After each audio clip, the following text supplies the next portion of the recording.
Reverendo Pedro, Reverendo Alexandre, manda um abraço. Me boicotaram hoje. Eu tinha planejado trazer algumas pessoas de lá, minha neta, inclusive, porque ela toca,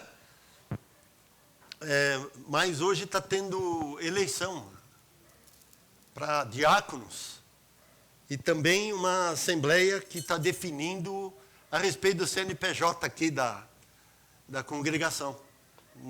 Precisa, para efeitos civil, ter um CNPJ. Como vocês ainda não são uma igreja que estão desligada da igreja mãe, nós estamos criando uma filial 2, um CNPJ 02, e aí resolve o problema. E com isso, a liderança e as pessoas que eu gostaria de trazer tiveram que ficar por lá. Boicote, viu? Queridos, quanta coisa boa já aconteceu aqui. O primeiro hino fala que a gente não deve perder a característica da fé. O segundo fala que a vida do ser humano, inclusive do crente, tem altos e baixos. Mas também nós ouvimos cantar que aquele que poderia estar sempre sendo colocado num altíssimo trono, se desvestiu da sua realeza e veio caminhar entre nós. Derramou seu sangue e morreu para nos salvar. Diria que dentro de tudo aquilo que já aconteceu, nós poderíamos orar, poderíamos dizer amém e sairíamos daqui edificados.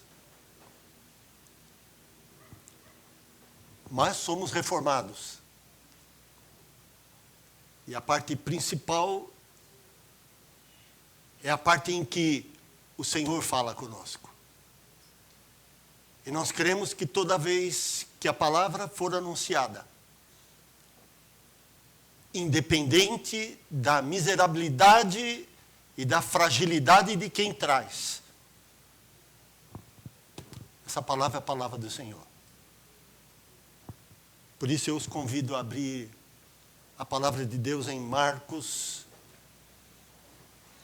Evangelho de Jesus Cristo, segundo Marcos, no capítulo 5, e nós vamos ler do versículo 1 ao 18.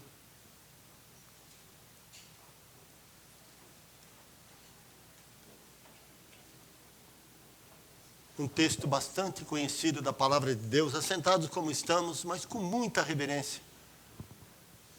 Ouçamos aquilo que o Senhor quer nos falar, através da leitura da tua palavra. Diz assim o texto sagrado. Jesus havia se reunido com seus discípulos em várias circunstâncias e colocou para ele várias parábolas. E ele começa dizendo assim: entre mentes, chegaram a outra margem do mar, à terra dos Gerazenos. Ao desembarcar, logo veio dos sepulcros ao seu encontro um homem, possesso de espírito imundo, o qual vivia nos sepulcros, e nem mesmo com cadeias alguém podia prendê-lo. Porque tendo sido muitas vezes presos com grilhões e cadeias, as cadeias foram quebradas por ele e os grilhões despedaçados. Ninguém podia subjugá-lo.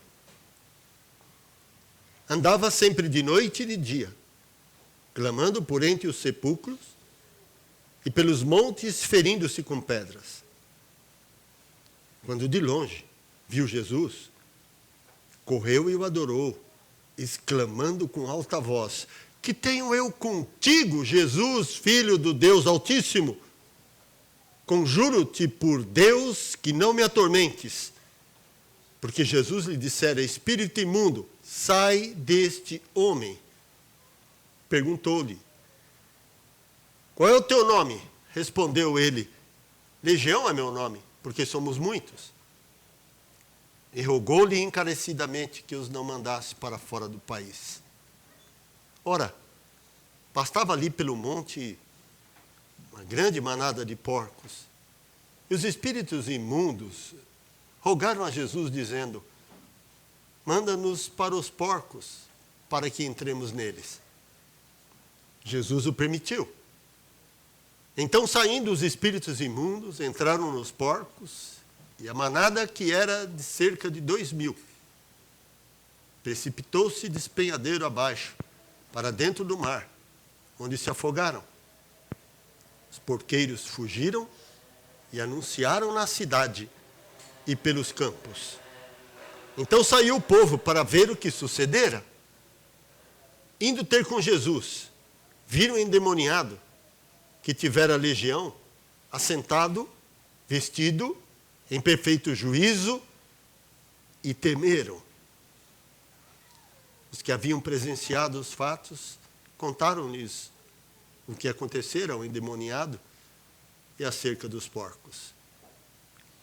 E entraram a rogar-lhe que se retirasse da terra deles. Ao entrar Jesus no barco, suplicava-lhe o que for endemoniado que o deixasse estar com ele.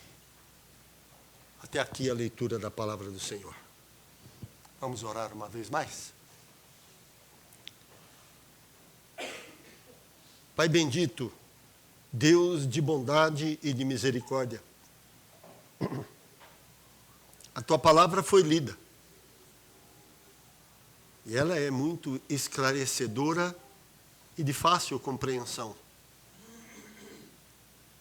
Ajuda-nos, ó Senhor, a fazer com que os anseios do coração que vem através do Espírito possa permear a vida de cada um dos nossos irmãos presentes nesta noite aqui neste lugar. Que a sua palavra faça morada, ó Pai, que penetre, que traga compreensão, que mexa conosco e que faz de nós pessoas que não tenha nenhuma dúvida a respeito do teu amor para conosco e do nosso amor para com o Senhor. Quanto a nós, que nos atrevemos a falar da tua palavra, use-nos como instrumento nas tuas mãos, para que tão e unicamente seja feita a tua vontade. Ampara-nos e guarda-nos diante deste propósito. É a oração que fazemos no nome de Jesus. Amém. O homem muitas vezes é identificado por seu grupo ou categoria. Tem aquele que se identifica com o corintiano, com o palmeirense. Às vezes ele é conhecido lá fora assim. Chama o corintiano lá, chama o São Paulino ali, chama... Existem outras circunstâncias em que ele é conhecido pela categoria profissional. Professor, chama o doutor ali, chama... Existem circunstâncias também em que nós nos vemos sendo colocados através da forma com que nós exercemos a nossa religiosidade. Isso aí não sai da igreja, é o crentinho. Somos taxados, em algumas circunstâncias, assim. Às vezes pela faixa etária. Você já está no grupo dos coroa já, né? Você fica lá, porque hoje é só a UPA.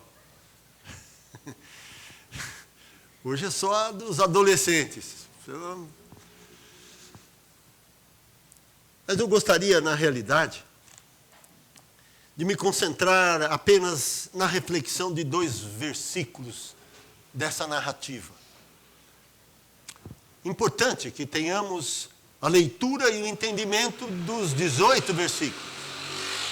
Mas eu quero me concentrar apenas em 2. Versículo 17.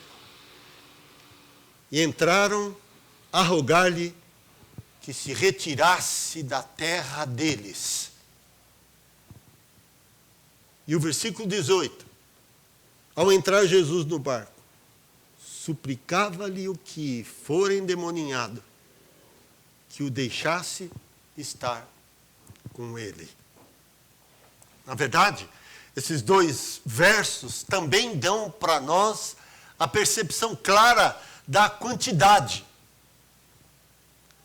Um grupo dá aquela ideia de que tinha mais gente, dizendo: afasta-te de nós.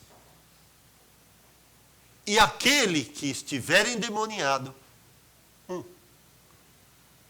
Senhor, deixa eu caminhar com o Senhor. Eu quero ir com o Senhor. Na verdade, os grupos realmente não têm a mesma quantidade, nunca. Há apenas 2 conclusões que eu quero colocar para os senhores que nos ouvem nesta noite, neste lugar. Ou nós queremos estar com Cristo, ou nós queremos nos livrar dele. Não tem outra alternativa. São as 2 categorias que, na verdade, dividem o ser humano. Ou eu me esmero em querer estar com Cristo, ou mesmo parecendo que eu estou com Ele, eu peço que Ele se retire dos termos onde eu me encontro. Ou somos de Cristo, ou somos perseguidos por causa dele. Isto faz referência também à perseguição que os cristãos devem sofrer assim que ele entender que ele, de fato, vai acompanhar os caminhos do Senhor, e nós não devemos nos espantar por isso. Não esperem que o mundo vá nos olhar como cristãos, como pessoas benquistas. Se você ainda, por ser cristão, não passou por nenhuma circunstância, nenhuma atividade, nenhum momento em que você sentiu uma repulsa, um ódio por você ser de Cristo, ou você não tem declarado claramente que você é alguém que sustenta a bandeira do Evangelho, ou não chegou ainda a oportunidade, porque ela vai chegar. Mateus 7, 13 e 14, também nos leva à mesma percepção. A ideia é a mesma. Entrai pela porta estreita. Larga é a porta, espaçoso o caminho que conduz para a perdição. Largo, caminho grande, porta enorme. E são muitos que entram por ela. Porque estreita é a porta, e apertado o caminho que conduz para a vida. E são poucos os que se acertam com ela. Não me surpreende que muitas vezes a gente vai em alguns lugares falar a respeito das coisas de Deus e a gente não vê a igreja como a gente gostaria de ver. Não se surpreenda. São poucos, de fato, aqueles que se acertam com a palavra verdadeira do Senhor. Só que tem um problema. A nossa natureza humana nos faz enxergar as coisas de maneira diferente.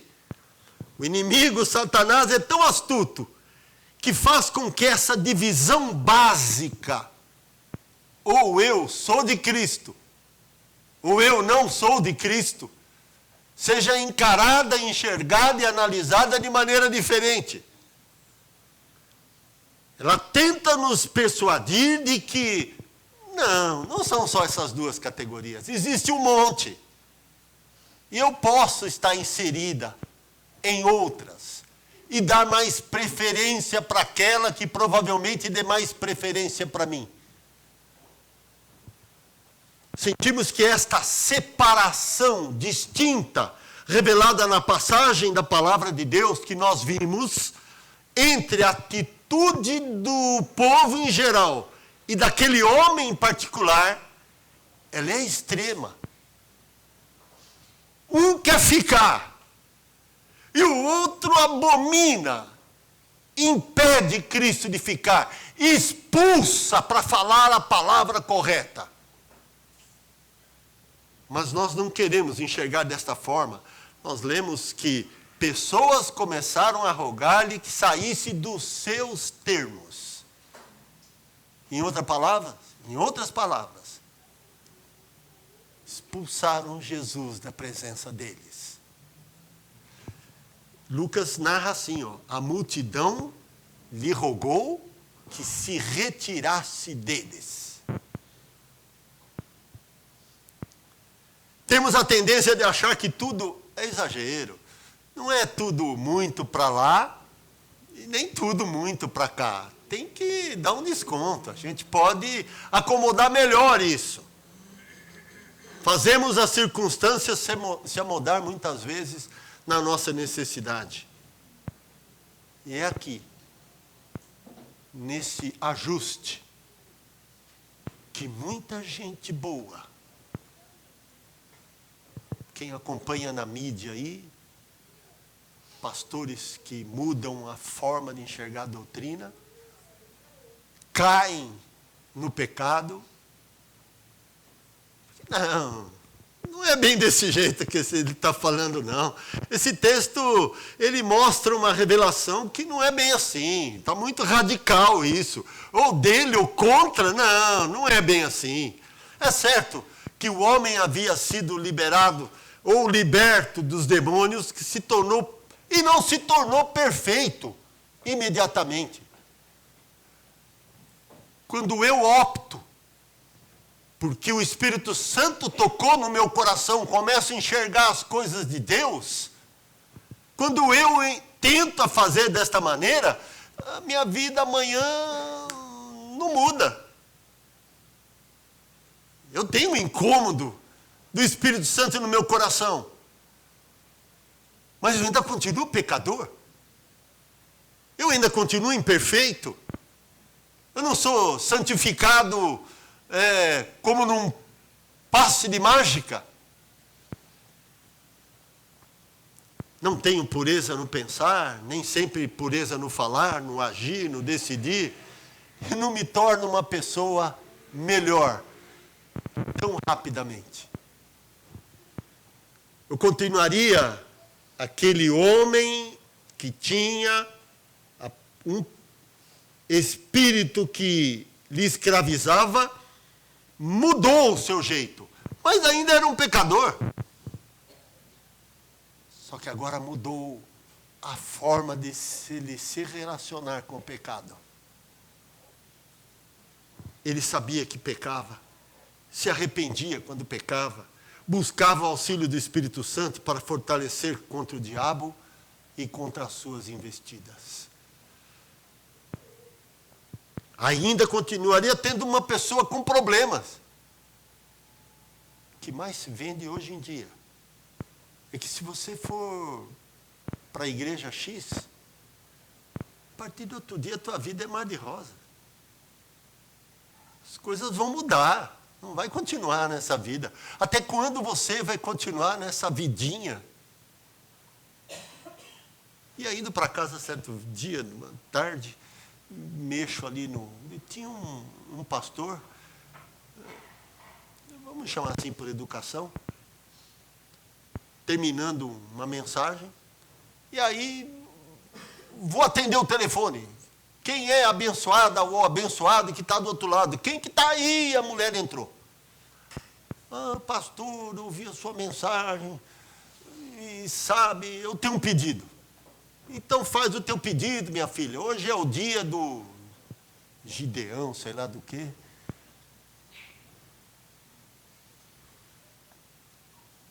Faz o teu pedido, minha filha. Ela falou, sabe o que é? Eu tenho uma empresa pequena com meu marido, estou precisando de um carrinho. Eu queria que nós orássemos agora para eu ter um carrinho. Falou, minha filha, você nem entendeu nada.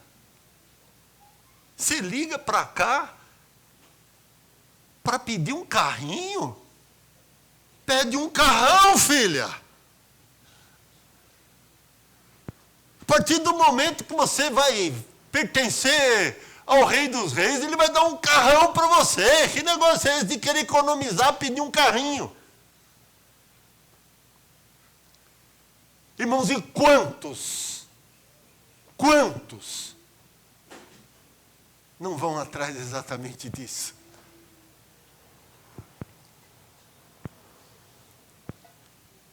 Que o homem, na verdade, queria, não era a diferenciação da sua vida, se ele pecava mais ou não.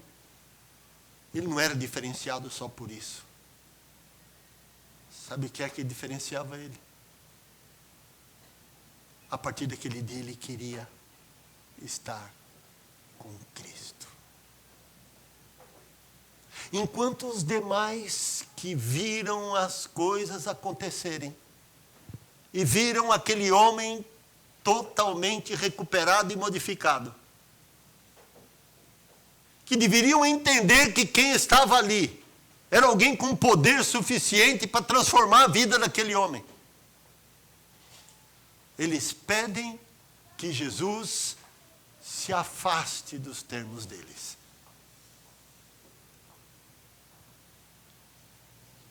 Ou somos de Jesus, ou somos contra Ele. Em nenhum lugar da Bíblia apresenta o cristão perfeito. O cristão é alguém que anseia ser perfeito e que luta todo dia para ver se a sua vida, com a ação do Espírito Santo, a misericórdia de Deus, faz com que ele de fato seja transformado. Ainda que ele falhe, ainda que ele caia, ainda que ele seja desanimado e abatido, ainda que ele continue esperando e lutando e se esforçando em direção ao alvo para ser alguém cada vez melhor e fortalecido por Cristo, nós não somos julgados na base do que somos, mas na base do que esperamos ser. É sobre esse tipo de motivação que eu gostaria que você parasse para pensar, fizesse uma análise profunda no seu coração. Se você hoje acha que existe uma infinidade de categorias, a Bíblia está dizendo que tem assim, olha, ou você é de Cristo, ou você abomina Ele. Ah, mas eu estou na igreja. Não. Não é essa a pergunta. Ou você é de Cristo, ou você abomina Ele. Não, mas eu sou pastor. Não. Não é essa a pergunta. Ou você é de Cristo, ou você abomina Ele. Ah, mas eu canto, eu sou do grupo de louvor, eu sou diácono, eu dou aula em escola dominical. Não é esta a questão.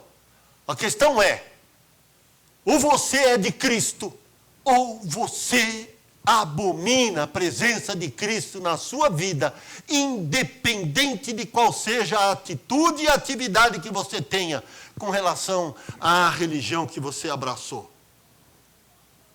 Ora, mas peraí, então o senhor complicou minha vida agora. Como é que eu sei de que grupo eu sou? A palavra de Deus nos ajuda.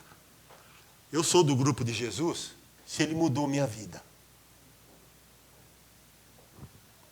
Versículo 15. Indo ter com Jesus, viram um endemoniado a quem tivera a legião assentado vestido em perfeito juízo, e temeram. Ninguém conseguia chegar perto desse homem. De repente todos chegam. Pega a pessoa bem vestida, banho tomado, assentado, tranquilo. A vida dele foi transformada. É notório de perceber que aquele homem havia mudado, da mesma maneira que o Senhor mudou a vida dos discípulos. Dá para imaginar quem seria Pedro se não fosse escolhido por Cristo? Aquele homem impetuoso, muitas vezes para alguns arrogante. Será que ele teria uma modificação na vida se Jesus não os tivesse chamado? Ou você acha que no outro dia, pela chamada de Jesus, esse pescador, ele esqueceu os termos que ele usava na sua pesca com pessoas da mesma categoria? Ele era igual, mas passou a pensar de forma diferente, passou a agir de forma diferente, passou a ter um coração alargado pela presença de Deus, e começou a verificar que a sua vida não se restringia mais a simplesmente ir atrás de bens materiais. Vocês conseguem imaginar Mateus, odiado pelos seus conterrâneos, por ser um coletor de impostos e que poderia custar ele cobrava 1,50, ele mandava em 50, ele punha no bolso.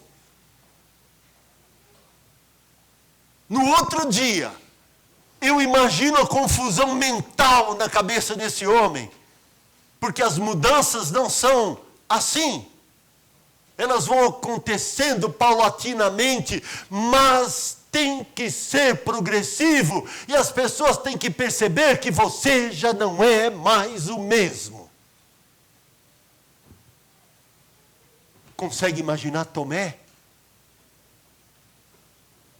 Até depois da morte de Cristo? Se eu não vir as marcas,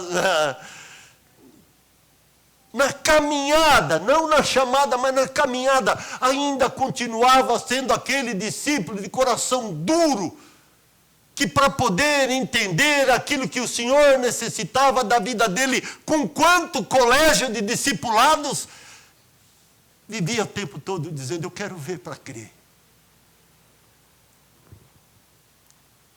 Eles continuavam sendo os mesmos homens brutos de sempre, mas com as suas vidas jamais seriam as mesmas. Eles foram transformados porque passaram a pertencer ao grupo de Cristo. Não quero enxergar ninguém carregando asas sobre as costas. Ninguém é anjo. Somos pecadores. Se tivermos que ser apresentado diante do Pai por aquilo que nós fazemos ou que vamos fazer, Senhor, agora eu declarei que eu sou crente, minha vida mudou. Não mudou. Ou a misericórdia de Deus te sustenta, ou você vai continuar expulsando Jesus da tua presença. Não tem meio termo. Aqueles homens um dia foram transformados e deixaram de ser aqueles homens dos seus grupos para pertencer ao grupo de Cristo. Ainda fracos, ainda temerosos, ainda covardes, muitas vezes com seus propósitos definidos, mas estavam no grupo de Cristo. E a transformação veio e era perceptível. E a transformação, quando modifica o caráter do homem, é de entusiasmar. A gente fica entusiasmado quando o homem muda a sua forma de ser. E nós dizemos: alguma coisa aconteceu, porque ele não era assim.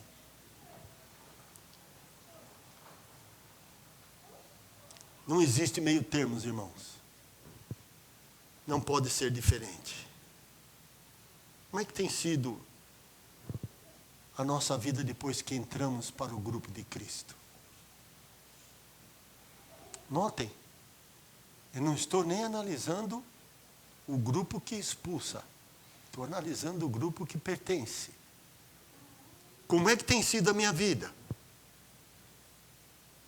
As pessoas ao meu redor perceberam que a minha vida mudou?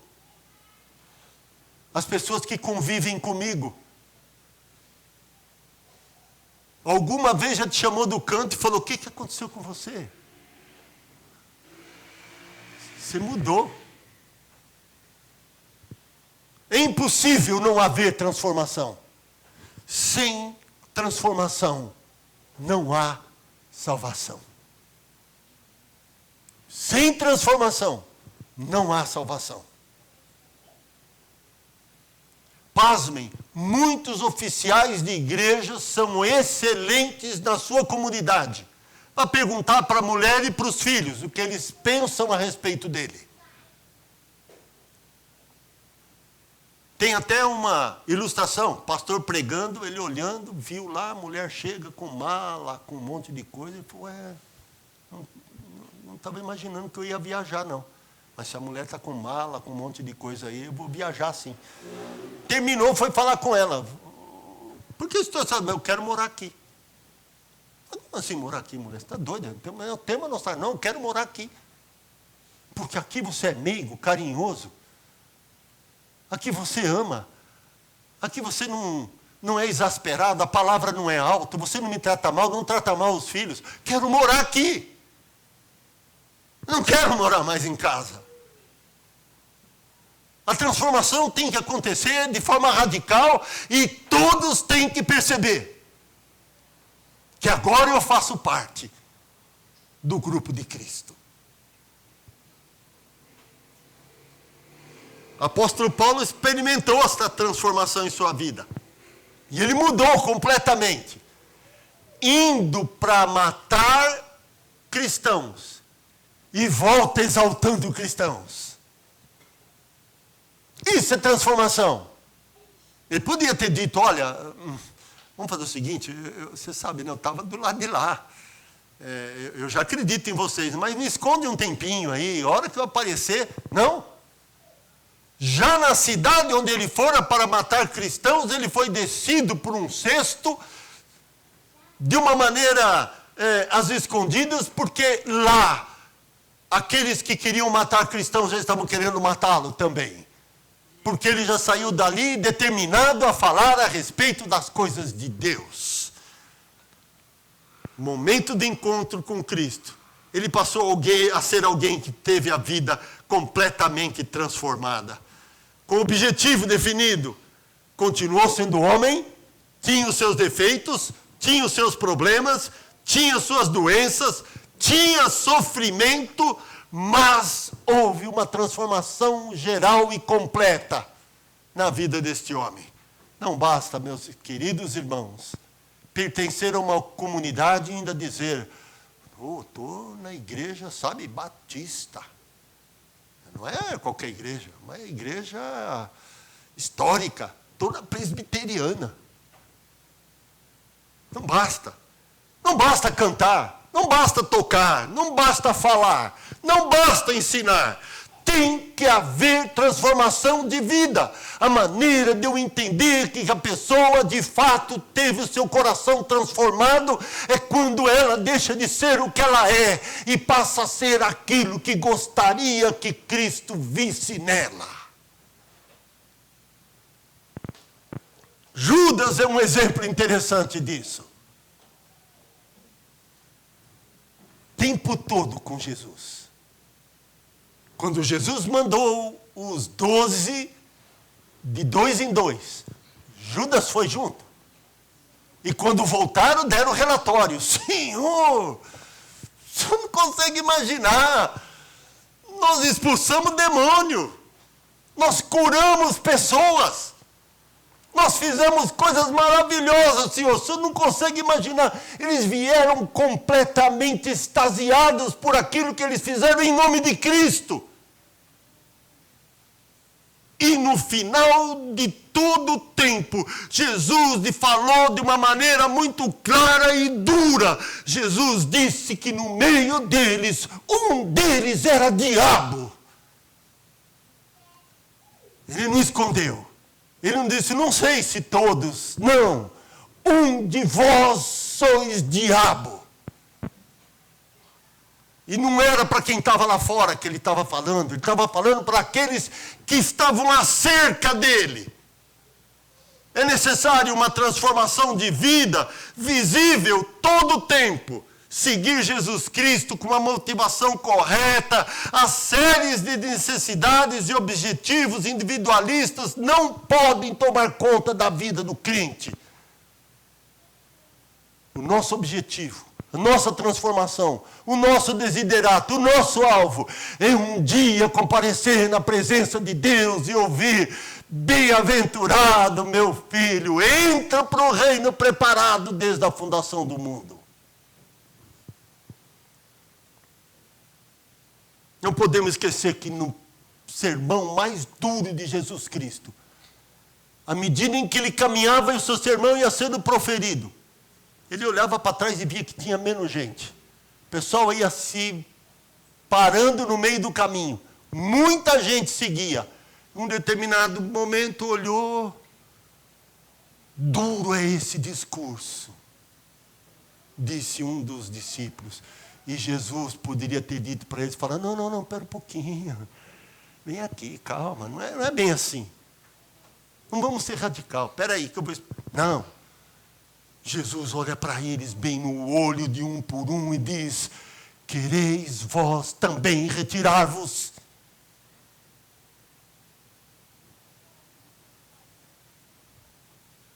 Para quem iremos nós, Senhor, se só Tu tens a palavra de vida e sabemos que Tu és o Cristo, o Filho de Deus?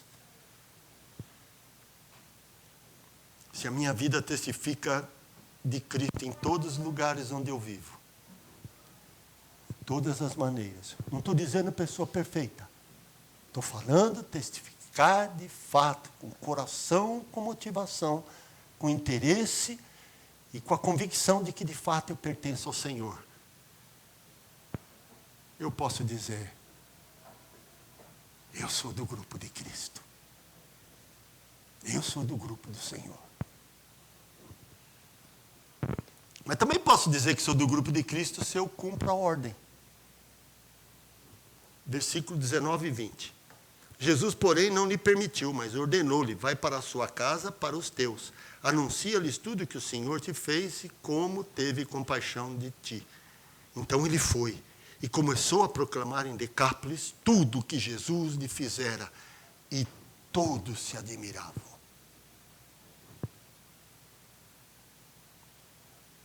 Esta é a determinação que Cristo coloca para cada um de nós.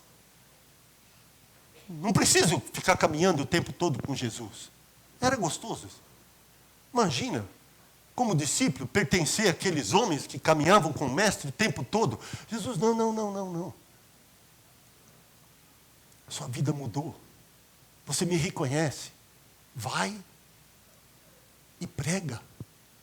Em outras palavras é isso. Vai e fala. Vai e testemunha. Vai, prega o evangelho a toda criatura. Por isso que a igreja é constituída, irmãos, para que quando os irmãos estiverem aqui, reunidos, juntos, louvando, glorificando, exaltando, cantando, ouvindo a leitura, vindo a palavra, se congraçando com os irmãos, se aquecendo com a presença do Espírito, nós estejamos nessa reunião, mas quando nós estivermos no mundo, o grupo de Jesus deve estar executando a sua ordem. Se eu faço isso, eu posso sair daqui com convicção de que de fato eu pertenço no grupo de Cristo. O mundo conhece a Cristo pela ação daqueles que pertencem ao seu grupo. Pregação da palavra, modificação de testemunho através da palavra, busca de almas, preocupação com as almas que se perdem. Eu li a respeito de um pastor do interior, em Botucatu, achei interessantíssimo. ele ficava caçando num jornal local da cidade aqueles notícias de falecimento da cidade. E ali ele se identificava, via, tinha gente que punha o local, que ia ter o sepultamento, a guarda. Ele pegava os nomes. Quando não tinha endereço, ele pegava o nome e ia. Chegava lá, ele chamava a pessoa pelo nome, porque ele pegou, falava, fulano de tal. Aí todo mundo achava que ele era conhecido. Acontece, o dia que eu morrer, nem todo mundo que vai estar lá, todo mundo conhece todo mundo. Vai chegar e falar, puxa, Oswaldo. Aí eu, se conhecia o Oswaldo? Ele começou trabalhando assim. Ele chegava lá e falava, puxa, fulano. Ah, o senhor conhece ele de onde? Não conheço. O senhor não conhece? Não. Mas então como é que o senhor sabe que é ele? Aí pegava. Peguei daqui. Mas o que o senhor veio fazer? Vim trazer uma palavra de alerta. Se ele morreu no Senhor, louvado seja Deus. Se ele não morreu, um alerta para vocês. Se vocês morrerem agora sem o Senhor, vocês vão para o inferno. O mundo conhece quando nós temos paixão pelas almas que se perdem. Enquanto a mudança de vida implica uma mudança de caráter, cumprir a ordem de Cristo implica em fazer a obra que Ele nos ordenou. 1 Coríntios, capítulo 9, versículo 16. Pois se anuncio o Evangelho, não tenho do que me gloriar, porque me é imposta essa obrigação. Ai de mim, se não anunciar o Evangelho.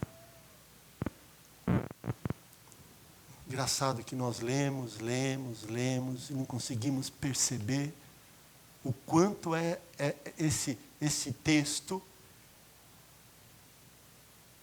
ele fala dentro do nosso coração. Ai de mim se eu não falar das coisas do reino. Por quê? Porque se eu não falar das coisas do reino, temos duas divisões. Ou sou do grupo de Cristo, ou sou daquele grupo que o expulsa da presença. Se eu não fizer o que a palavra está pedindo, não cumpro, a determinação é a obra do Senhor.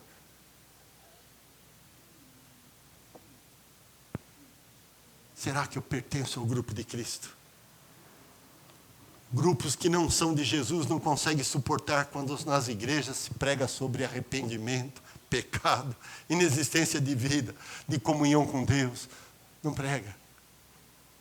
Pastores sendo processados porque pregam pecado. Não viram? Eu posso mandar vários.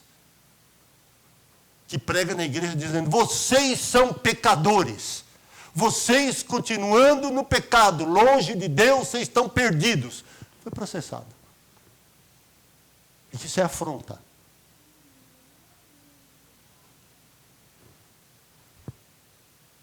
Não aguenta. Uma religião teórica e não prática não leva ninguém para o céu, irmãos. Uma religião teórica e não prática não faz com que eu consiga me olhar de manhã diante do espelho, como diz o reverendo Hernandes, né, e cantar, me arruma, eu estou bonito, olha, grandioso és tu, eu mesmo.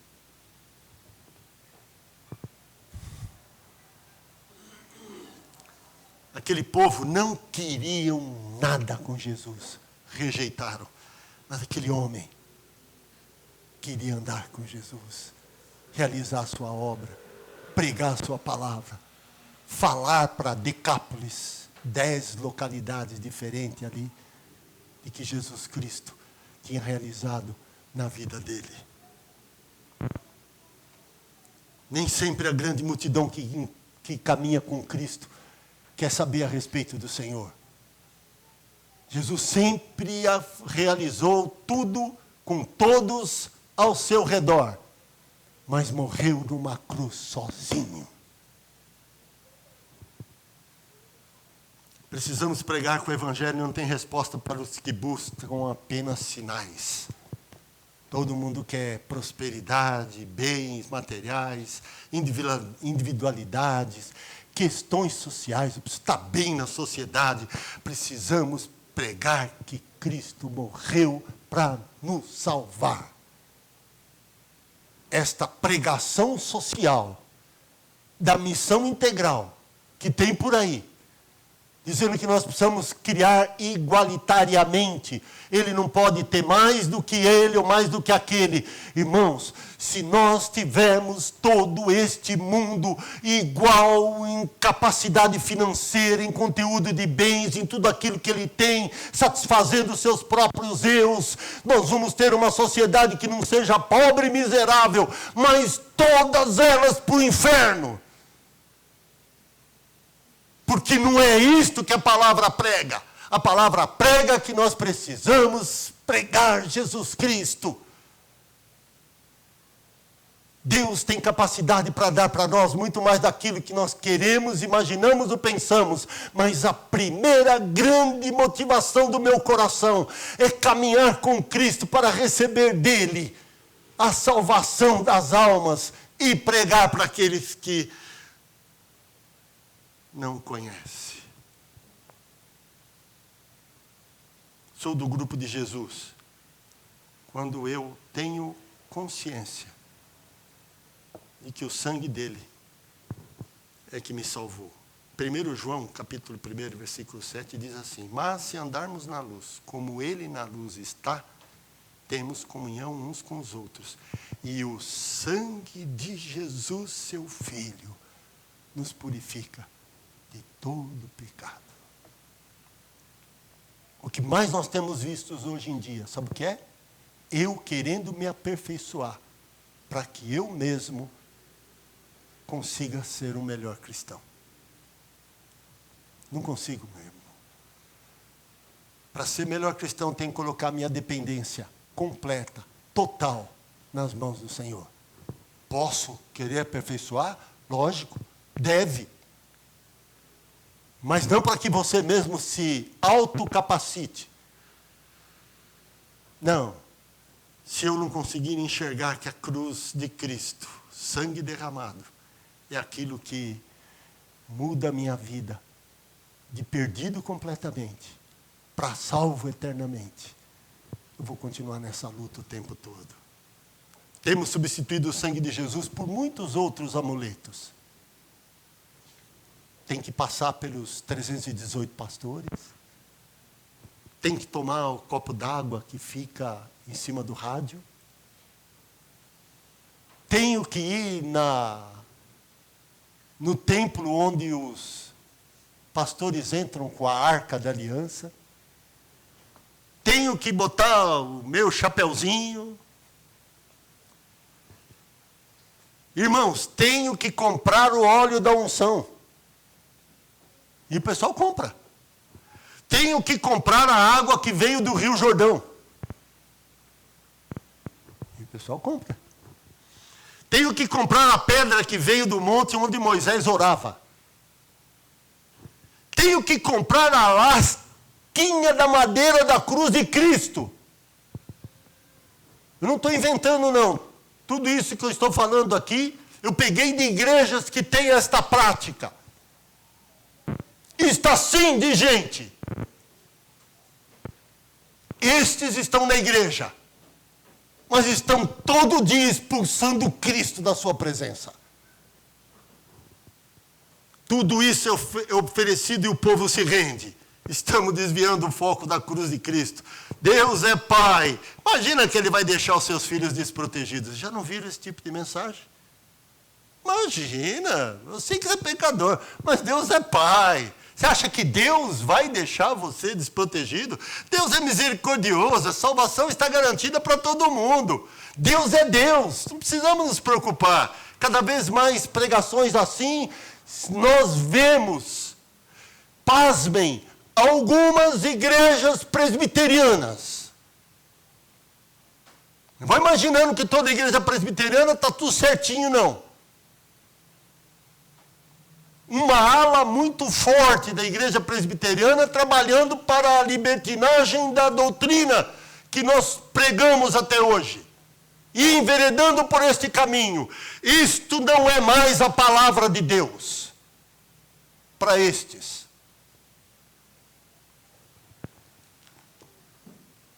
O sofrimento de Cristo por amor a mim e a você não constrange mais. Eu tenho para mim que até em circunstâncias de Semana Santa, ninguém mais lembra do Calvário. É feriado. É semana para descanso. Ou minha filha vai cantar no coral, ou vai ter uma cantata. Não é isso que eu tenho que pensar.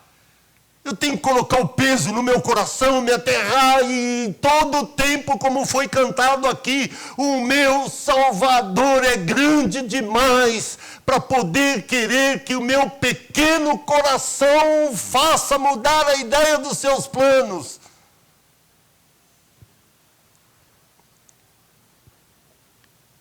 Sem Calvário não há salvação.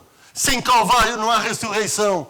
Sem Calvário não há vida eterna. É no Calvário, meus irmãos, que tudo está consumado. É no Calvário que a missão está cumprida. O trabalho de Cristo é bem sucedido somente se vocês enxergarem o Senhor de braços abertos na cruz. É no Calvário que Ele atinge o ápice da sua obra redentora.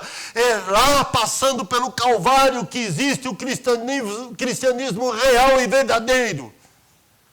Estamos criando nossos bezerros de ouro próprios para nós mesmos. E com isso nós nos distanciamos do Senhor. Nós jogamos fora aquilo que a palavra fala. E deixamos de pertencer de fato ao grupo de Cristo para pertencer àqueles que o expulsam da nossa presença, mesmo estando dentro de uma igreja dita evangélica, cristã. Hebreus diz que sem derramamento de sangue não há remissão. Sem derramamento de sangue é tudo em vão, meus irmãos. Sem derramamento de sangue é perder o nosso tempo. Sem derramamento de sangue é deformar o evangelho. Sem derramamento de sangue é desmerecer aquilo que Cristo fez. Sem derramamento de sangue, a nossa fé é vã. Sem derramamento de sangue, estamos perdidos. Por isso nós temos que nos apegar a que diz Apocalipse no capítulo 21, versículo 4. E lhes enxugará dos olhos toda lágrima, a morte já não existirá, já não haverá luto, nem pranto, nem dor, porque as primeiras coisas passaram. Tudo aquilo que hoje nos traz aquele desconforto, sofrimento, dificuldade, lutas, não existirão mais. Nem luto, nem pranto, nem dor, nem funk, nem sertanejo universitário. Só aquilo que me aproxima de Cristo, aquilo que faz de mim alguém ali não mais preocupado com aquilo que acontece no exterior, mas de ver o tempo todo a glória do Senhor sendo resplandecente, onde não existe sol, onde eu não me preciso me preocupar com quem é que vai desatar os selos. João quis chorar, mas o anjo diz para ele, não se preocupe. Ele diz, não encontro ninguém para desatar os selos. E olha, quanta gente boa tem lá, hein? Isaías, Moisés, Jeremias, Samuel, está tudo lá. E não tinha ninguém. Por isso, um João olhando aquele elenco de pessoas, ele tinha que chorar mesmo, porque se estes não conseguiram, quem somos nós para aproximar-se do trono da graça? Mas não se preocupe, o leão da tribo de Judá, O Cordeiro de Deus que tira o pecado do mundo. Esse está habilitado para abrir o livro, retirar os selos e dar capacidade para cada um de nós que entendemos assim, de enxergar que somente existe capacidade espiritual dentro de mim, se eu pertenço ao grupo de Cristo. Se eu não pertenço ao grupo de Cristo, eu estou expulsando ele da minha frente.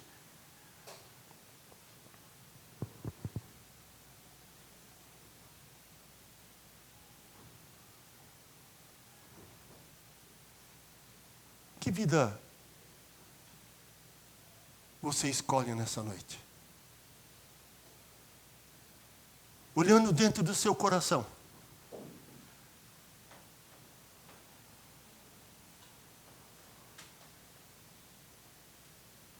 Você está no grupo de Cristo?